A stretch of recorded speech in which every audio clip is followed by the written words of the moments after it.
आप देख रहे हैं इंडिया टाउन न्यूज, भारत की बात। नमस्कार, स्वागत है आपका इंडिया टाउन न्यूज के खास बुलेटिन खबरें राजनांदगांव में। मैं हूं आपके साथ रंजना राज।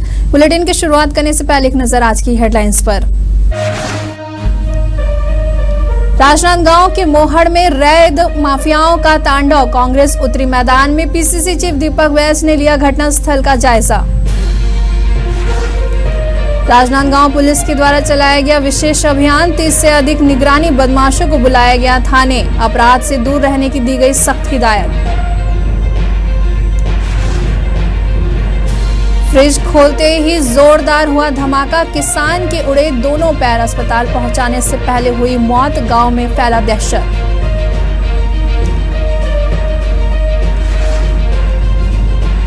सड़क हादसों से सुलग उठा डोंगरगढ़, कांग्रेस ने पीडब्ल्यूडी कार्यालय का किया घेराव। ब्रेकर निर्माण का मिला आश्वासन।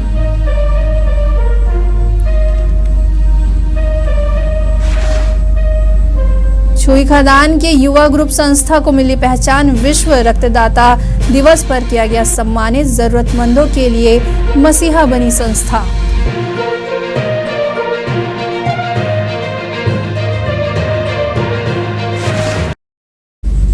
ब्रेक के बाद अब खबरें विस्तार से। बड़ी खबर आपको राजनांदगांव जिले से बताते हैं, जहां मोहर क्षेत्र में अवैध रेत उत्खनन का विरोध ग्रामीणों को भारी पड़ गया है। रेत माफियाओं के द्वारा ग्रामीणों पर कथित रूप से गोलीबारी और लाठीचार्ज कर दिया गया, जिसमें 4 ग्रामीण गंभीर रूप से घायल हो गए। वहीं घटना के बाद गुस्साए ग्रामीणों ने चक्का जाम कर विरोध प्रदर्शन किया और आरोपियों की गिरफ्तारी की मांग की। घटना के बाद राजनीतिक हलचल भी तेज हो गई है। कांग्रेस ने इस मुद्दे पर सख्त रुख अपनाते हुए प्रदर्शन किया है। घटना के बाद प्रदेश कांग्रेस अध्यक्ष दीपक बैज खुद ही मोहड़ पहुंचे और घायलों से मुलाकात कर उनका हाल चाल जाना। उन्होंने ग्रामीणों को आश्वासन देते हुए कहा है कि कांग्रेस आपके साथ है, दोषियों के खिलाफ सख्त कार्रवाई की जाएगी और इस मामले को हम विधानसभा में भी उठाएंगे। साथ ही दीपक बैज ने प्रशासन से भी मांग की है कि अवैध उत्खनन पर तुरंत रोक लगाई जाए और दोषियों को गिरफ्तार किया जाए।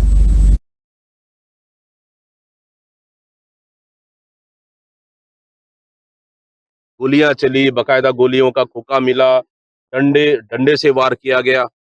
अगर इसकी इन लोगों की जान चली जाती, जिम्मेदार कौन होता? सबसे बड़ा सवाल है।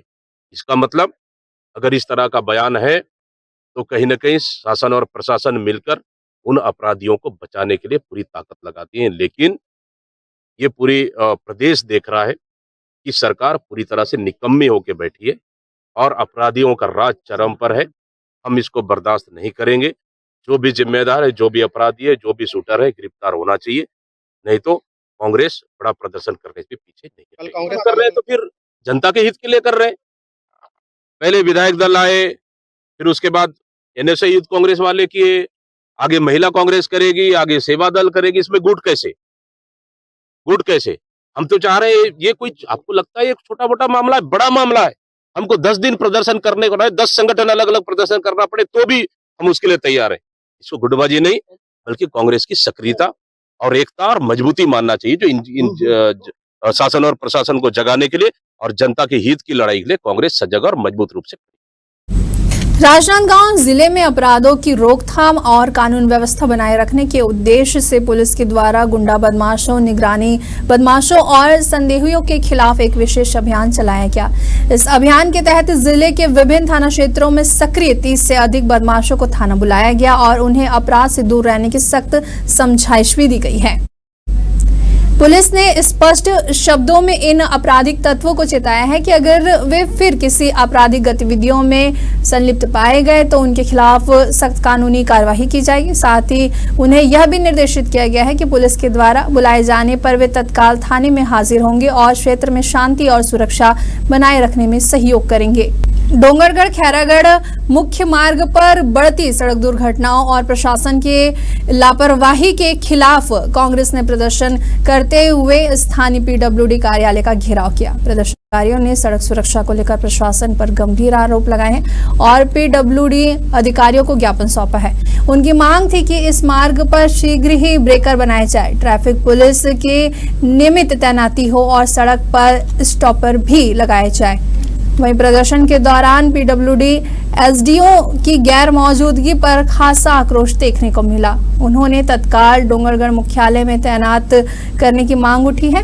वहीं प्रदर्शन के दौरान जब एसडीओ मौके पर नहीं पहुंचे तो राजनांदगांव जिला मुख्यालय से कार्यपालन अभियंता को बुलाया गया। उन्होंने प्रदर्शनकारियों को भरोसा दिलाया है कि जल्द ही ब्रेकर का निर्माण कार्य शुरू होगा। समस्या का समाधान जल्द से जल्द किया जाएगा। कोई बड़ा समस्या नहीं है, कुछ छोटी छोटी समस्या है, वो समस्या का समाधान विभाग द्वारा करा दिया जाएगा। सर, अगर समस्या छोटी थी तो जिले से अधिकारी को आना पड़ गया है। नहीं, अब स्थिति परिस्थिति जब नहीं बनती तो आप विभाग प्रमुख होने के नाते में तो आना पड़ेगा मेरे को। आरोप था कांग्रेस का कि एसडीओ मुख्यालय में नहीं रहते, उनको शहर से कोई सरोकार नहीं है। नहीं, उनको अब वार्निंग दे दिया गया मेरे द्वारा कि मुख्यालय में रहेंगे और सभी से समस्या का समाधान अपने संज्ञान में लेते हुए उच्च अधिकारी को वो करेंगे, संज्ञान में देंगे। नहीं, अब सस्पेंड तो नहीं, उतनी बड़ी वो नहीं है सस्पेंड वाली। अब उसको समझाइश दे के अब वो वार्निंग दिया जा रहा है। उसको भविष्य में ऐसा शिकायत होगा तो उसके ऊपर विभागीय कार्रवाई किया जाएगा। Congress committee, block Congress committee के तत्वाधान में सारे लोग, हमारे कांग्रेस के सभी जाबाज खिलाड़ी और हमारे आदरणीय नवाज खान जी भैया, बड़े भैया हमारे साथ में उपस्थित हैं। तो आप जान रहे हैं कि आए दिन धर्मनगरी डोंगरगढ़ में घटनाएं होते जा रही है। कभी सड़क हादसा, कभी लूटमार, कभी कुछ, और बाहरी वाहनों का प्रवेश होता है। और जब बाहरी वाहन आते हैं और ब्रेकर्स नहीं होते, कहीं पे स्पीड से, इतनी स्पीड से गाड़ियाँ आती है, उसके रोक रखाव के लिए कोई कदम किसी ने भी नहीं उठाया। बार बार शासन को हम लोग बता रहे हैं कि यहाँ पे ये समस्या, यहाँ पे वो समस्या, यहाँ पे ब्रेकर्स नहीं, यहाँ पे साइन बोर्ड नहीं है, पर छोटी छोटी बातों को भी नज़रअंदाज किया जा रहा था और छोटी छोटी बातों से ही शहर की व्यवस्था जो है बिगड़ी हुई थी। और इसके लिए हम लोगों ने एक कदम उठाया था कि पहले हम लोग चक्का जाम करेंगे भी कहा था, लेकिन अधिकारियों से जब बात हुई, पुलिस प्रशासन से जब बात हुई, उन्होंने अपने फौज, अपने जो कमांडर सबको बुला लिए, कुछ लोगों को 4 जगहों पे तैनात किया जाएगा, ऐसा उन लोगों ने अपनी बात मान ली। तो हम लोगों ने पीडब्ल्यूडी से भी निवेदन किया कि भाई आप अपने विभाग से, अधिकारियों से, सारे से, यहाँ पे जितने जगहों पे ब्रेकर्स की ज़रूरत है, साइन बोर्ड की ज़रूरत है या वहाँ पे फ़ोटोज़ की ज़रूरत है, वहाँ पे आपको लगानी चाहिए। लेकिन कहीं पे भी ये सुविधा नहीं दे रहे थे और वहाँ के अधिकारी जो है पीछे मुँह फेर रहे थे। इसलिए आज हम पीडब्ल्यूडी विभाग का घेराव किए और यहाँ आने के बाद ई साहब को आना पड़ा और आने के बाद हम लोगों ने अपनी बातें रखी। बहुत लंबे समय से शहर में एक्सीडेंट हो रहे हैं और 1-1.5 साल से लगातार कांग्रेस और कांग्रेस की विधायक प्रशासन के अधिकारियों को चिट्ठी लिख कर के बता रही थी कि सड़क में ब्रेकर, ट्रैफिक की सुविधा, इसके लिए हम लोग लगातार अभी तक पत्राचार के माध्यम से बात कर रहे थे। परंतु अभी लगातार जब इन्होंने आक्रामकता दिखाई तो हमको सड़क की लड़ाई लड़ने के लिए आना पड़ा और चक्का जाम का आह्वान शहर कांग्रेस कमेटी ने किया था। सर, पूरे कांग्रेस जन आज उसके लिए तैयार थे और हम लोगों ने फिर कल प्रशासनिक अधिकारियों के साथ बैठक हुई है। उस बैठक में पुलिस विभाग ने आज से ही एसपी से चर्चा करके उन्होंने 6 पुलिस का स्टाफ बढ़ाया है और 3-4 पॉइंट्स पे उन्होंने काम शुरू किया है।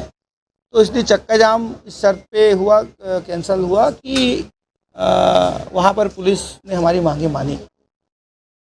चलिए बढ़ते अगली खबर की ओर, जहां छुरिया ब्लॉक की ग्राम पंचायत मुंजाल कला से भीषण आगजनी की खबर सामने आई है। जहां झुमुक चंद्रवंशी नाम व्यक्ति के घर में अचानक आग लग गई। आग इतनी भीषण थी कि देखते ही देखते पूरा रसोई घर और घर का अधिकांश हिस्सा जलकर राख हो गया। पूर्व सरपंच सावित्री बाई ने जिला पंचायत अध्यक्ष किरण रविंद्र वैष्णव को फोन पर घटना की जानकारी दी, जिसके बाद किरण रविंद्र वैष्णव ने तत्परता दिखाते हुए फायर ब्रिगेड भेजने के निर्देश दिए और खुद ही घटना स्थल पर पहुंची और पीड़ित परिवार से मुलाकात कर उन्हें सांत्वना दी। साथ ही उन्होंने मौके से ही तहसीलदार को फोन कर नुकसान का अवलोकन कर सहायता उपलब्ध कराने के निर्देश दिए। इस घटना में सबसे दुखद बात यह रही कि 68 वर्षीय झुकुम चंद्रवंशी, जिसके घर को जलता हुआ देख सदमे में मौत हो गई। किरण रविंद्र वैष्णव ने दिवंगत आत्मा को श्रद्धांजलि अर्पित की और कहा कि इस दुखद घड़ी में वे और पूरा प्रशासन परिवार के साथ खड़ा है। छुई खदान क्षेत्र के ग्राम भोरमपुर में उस वक्त हड़कंप मच गया जब घरेलू फ्रिज में अचानक भीषण धमाके से 52 वर्षीय किसान गंभीर रूप से घायल हो गया और जिला अस्पताल रेफर करने के दौरान उसकी मौत हो गई। जानकारी के अनुसार मृतक ने रोज की तरह फ्रिज से सामान निकालने के लिए उसका दरवाजा खोला और फिर अंदर से तेज विस्फोट हुआ। इस हादसे के बाद परिजनों का रो रो कर बुरा हाल है और पूरे गांव में शोक की लहर है। फिलहाल विस्फोट के कारणों का अभी तक कोई भी पुष्टि नहीं हो सकी है। प्रारंभिक जानकारी के अनुसार फ्रिज रात भर बंद था और सुबह चालू करते ही यह हादसा हुआ। फ्रिज रसोई में था और संभवतः पुरानी मॉडल का था। तकनीकी विशेषज्ञों की माने तो ऐसे विस्फोट कंप्रेसर फेल, गैस रिसाव या ओवरलोड इलेक्ट्रॉनिक शॉर्ट सर्किट के कारण हो सकता है। वक्त हो चुका है एक छोटे से ब्रेक का। खबरें और भी है, बने रहिए इंडिया टाउन न्यूज के साथ। अब खबर आपकी उंगलियों पर, हर खबर पर हमारा नजरिया। इंडिया टाउन न्यूज, भारत की बात। ब्रेक के बाद आप सभी का स्वागत है। चलिए बढ़ते अगली खबर की ओर। ग्राम टेकाडीहा में करंट फैलने से 28 वर्षीय किसान खेमचंद जोशी की दर्दनाक मौत हो गई। खेमचंद अपने पिता के साथ खेत में धान की बुआई कर रहा था, तभी खेत के ऊपर से गुजर रही जर्जर विद्युत लाइन का टूटा हुआ तार नीचे गिर गया और तार से संपर्क में आ गया। इस वजह से खेत में करंट फैल गया और खेमचंद करंट की चपेट में आ गया। ग्रामीणों का आरोप है कि मेन लाइन के तार लंबे समय से जर्जर हालत में है और कई बार इसकी शिकायत की गई है, लेकिन विद्युत विभाग ने कोई सुधार नहीं किया है। घटना से लगभग 1.5 घंटे पहले लाइनमैन को टूटे तार की सूचना मिली थी, लेकिन बिजली सप्लाई बंद नहीं की गई। वहीं ग्रामीणों ने खैरागढ़ थाने में लाइनमैन के खिलाफ FIR दर्ज कराई है और दोषियों के खिलाफ कड़ी कार्रवाई के साथ मृतक के परिवारों को मुआवजा देने की भी मांग की है। खेत गए थे भैया मुरारी करने के लिए। छोटा भाई है मेरा, चचेरा भाई है, चाचा दोनों साथ गए थे। अब हम लोग को पता चला, फोन लगाया और वहाँ पे बिजली तार गिरा था, उसमें उसको पता नहीं था और उसको काटा को हटा रहा था तो हो गया, करंट लग गया, हाथ में लग गया तार। लाइनमैन को सूचना नहीं दिए थे? सूचना दिए थे सर, बता रहे गांव वाले, हम लोग को नहीं जानकारी था, लेकिन गांव वाले जिसका बोर है वो लोग सूचना दिए थे। कब से दिए थे? अब वो बता रहे कल से दिए हैं करके। क्या बोला लाइनमैन? अब लाइनमैन आ रहे, बताए बोले हैं, अभी तक नहीं आया। जब काम हुआ तब आए, घटना होने के बाद आए हैं। लाइन वाला जो तार टूटे लगा रहा हूँ आज सुबह 9:33 लगा रही नंदू बोल मिस्त्री गाँव को नहीं, बाहर के मिस्त्री लाइनमैन खैरागढ़ की ही है नहीं, अतरिया क्षेत्र की मिस्त्री है। जानकारी आप क्या बजे दो? 9:30 कल रात में। आज सुबह तो कहाँ बोली मिस्त्री आपसे? वो बोली सभी 33 में काम चल रहा है, ऊपर बाद वर्कर बनाएगा तो भेजूंगा। अच्छा, वो हादसा के बजे हुई? हादसा तो 10 साढ़े 10 बजे। मतलब आपके बताया कि 1 घंटा बाद हादसा हुआ कि पहली हुआ? नहीं, और बताया बात। अच्छा, एक घटना की सूचना मेरे को घटना के उपरांत ही मिली है लाइनमैन के द्वारा जी। लाइनमैन को कितने बजे सूचना मिली है ये तो खैर लाइनमैन बताएगा, उससे अपन जहाँ पूछेंगे क्या है। घटना ऐसी घटी है कि विगत रात्रि में हवा तूफान आया, जिससे वहाँ आसपास उस क्षेत्र में कुछ 15-20 पोल गिर गए जमीन में और कुछ 5-6 पोल टूटे भी हैं। तो उनका सुधार कार्य आज भी जारी है। अभी भी मैं वहाँ पे उस कार्य को वहाँ पे करा रहे थे, तो इन लोगों को जैसे सूचना मिली है, मैं वहाँ था तो बताया कि यहाँ टेकाडी गए हैं करके। तो ग्रामीण तो सुबह से भी लगाए थे, कल शाम से भी लगाने की बात कर रहे हैं लाइनमैन को, लेकिन उसके बाद कम से कम करंट तो काट देना था सर। देखिए, उसके बारे में लाइनमैन ही मतलब उनसे अभी पूछना मतलब जांच का विषय है कि क्या हुआ, कैसा हुआ। बाकी लाइन फीडर तो बंद होना था। अगर इस टाइप की सूचना अगर मिलती है तो अपन उसमें लाइन बंद कराते हैं। राजनांदगांव कलेक्टर डॉक्टर सर्वेश्वर नरेंद्र भूरे ने आज कलेक्ट्रेट सभाकक्ष में साप्ताहिक समय सीमा की बैठक में लंबित प्रकरणों की गहन समीक्षा की है। वहीं कलेक्टर डॉक्टर सर्वेश्वर नरेंद्र भूरे ने कहा कि एक पेड़ माह के नाम अभियान के तहत 20 जून को शासकीय कार्यालयों में सघन पौधारोपण किया जाएगा। राजनांदगांव के कलेक्टर डॉक्टर सर्वेश्वर नरेंद्र भूरे ने साप्ताहिक समय सीमा की बैठक में कई महत्वपूर्ण निर्णय लिया, जिसमें 20 जून को शासकीय कार्यालयों में सघन पौधारोपण किया जाएगा। वहीं 21 जून को दिग्विजय स्टेडियम में सुबह 7 बजे से 8 बजे तक सामूहिक योग अभ्यास होगा। वहीं उद्योगों को शहर के उद्यानों के सौंदर्यीकरण और मरम्मत का दायित्व सौंपा गया। वहीं कलेक्टर ने रेत और शराब के अवैध परिवहन पर कड़ी कार्रवाई करने के निर्देश दिए हैं। राजनांदगांव के Ayush yoga wellness centre Ayush polyclinic में 5 दिवसीय योग शिविर और लाइफ स्टाइल क्लिनिक का शुभारंभ किया गया। इस अवसर पर जिला सहकारी केंद्रीय बैंक के अध्यक्ष सचिन बघेल और पार्षद शिव वर्मा उपस्थित थे। 17 से 21 जून तक सुबह 6 बजे से 7 बजे तक योग प्रतिदिन योग प्रशिक्षक के द्वारा योग अभ्यास कराया जाएगा। वहीं नागरिकों को लाइफ स्टाइल से होने वाले रोगों, आहार विहार, प्राकृतिक चिकित्सा और योग की जानकारी प्रदान की जाएगी। वहीं नागरिकों से अधिक संख्या में शामिल होकर योग शिविर का लाभ लेने की अपील की गई है। हमारे खास बुलेटिन खबरें राजनांदगांव में फिलहाल इतना ही। मुझे दीजिए इजाजत, नमस्कार। आप देख रहे हैं इंडिया टाउन न्यूज, भारत की बात।